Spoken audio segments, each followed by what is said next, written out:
अतिशय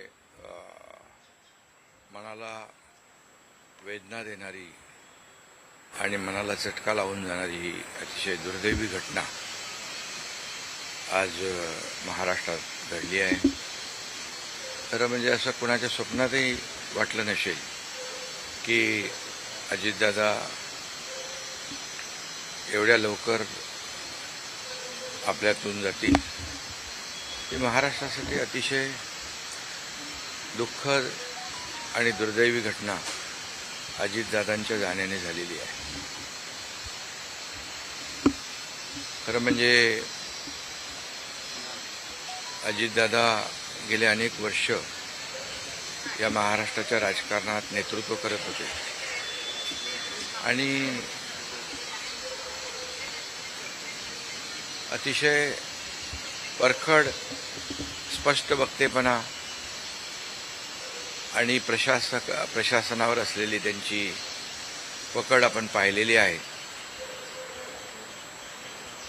प्रत्येक गोष्टीचा त्यांना बारीक अभ्यास करून बोलण्याची सवय होती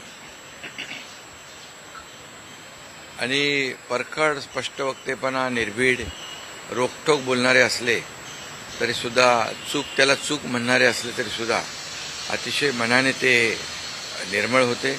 याचा अनुभव मी स्वतः घेतलेला आहे.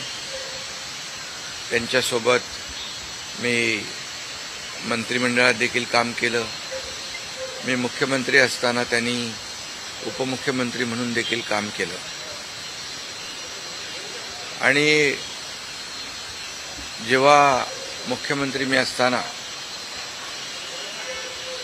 मुख्यमंत्री माझी लाडकी बहीण योजना किंबहुना इतरही योजना जेव्हा आम्ही सुरू केल्या तेव्हा आर्थिक जे काही घडी आहे किंवा आर्थिक तरतूद जी आहे ती अतिशय उत्तमपणे त्यांनी त्यावेळेस केली आणि याचा अनुभव मला आहे. आणि एकदा करायचं ठरवलं की ते अजितदादा करायचे. करतो, बघतो, पाहतो असे शब्द त्यांच्या डिक्शनरीत नव्हते. व्हायचं असेल ते तात्काळ करायचे, नसेल त्याला नाही म्हणायचे. असा स्पष्ट वक्तेपणा या महाराष्ट्राने पाहिलेला आहे. मी असेन, मुख्यमंत्री देवेंद्रजी असतील, अजितदादा असतील, आम्ही टीम म्हणून काम केलं, टीम म्हणून काम करतो. आमच्या वेळाही कामाच्या वेगवेगळ्या, आम्ही पहाटे उशिरापर्यंत काम करतो. अजितदादा पहाटे लवकर काम सुरू करतात, देवेंद्रजी दिवसभर काम करतात. आणि अजितदादांनी 6-6 वाजता देखील अपॉइंटमेंट दिलेल्या अधिकाऱ्यांनी आणि लोकप्रतिनिधींनी पाहिलेल्या आहेत. अतिशय वेळेचं महत्त्व आणि वेळेचं भान ठेवणारा नेता हरपलेला आहे. खरं म्हणजे काल परवाच आमची एका कार्यक्रमामध्ये भेट झाली. सरन्यायाधीश आपले भारताचे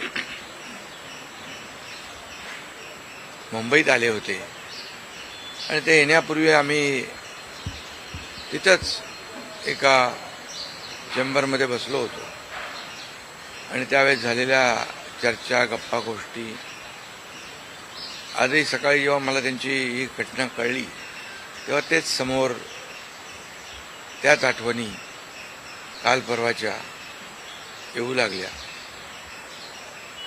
खरं म्हणजे माझ्यापेक्षा ते राजकारणात देखील अनुभवी नेते, गेल्या अनेक वर्षापासूनचा त्यांचा अनुभव, वयाने देखील माझ्यापेक्षा ते मोठे होते माझ्या आणि अनुभवाने देखील.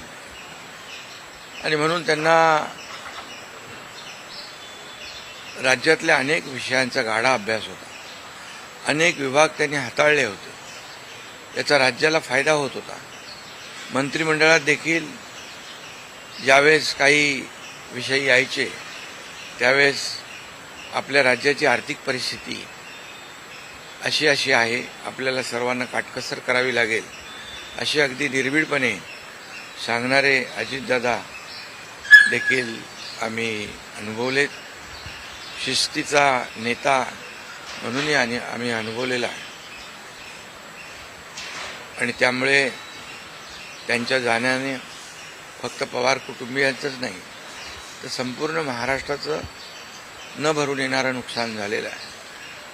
आणि माझ्यापेक्षा वयाने मोठे असल्यामुळे एक जी काय आमची गेल्या अनेक वर्षापासूनची जवळीक निर्माण झाली होती, त्यामुळे राजकारणातले आम्ही तिघजण एक टीम म्हणून काम करत असलो तरीसुद्धा एक मोठा भाऊ हरपल्याची गेल्याची भावना देखील, दुःख देखील माझ्या मनामध्ये आहे. आणि मी त्यांना भावपूर्ण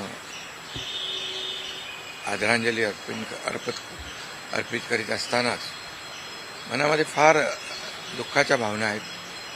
त्यांचं कुटुंब हे दुःख पचवण्याची क्षमता, डोंगरा एवढं दुःख आहे, ही क्षमता ईश्वराने त्यांना प्रदान करावी. कुटुंबाचंच नाही, संपूर्ण महाराष्ट्राचं झालेलं आहे नुकसान.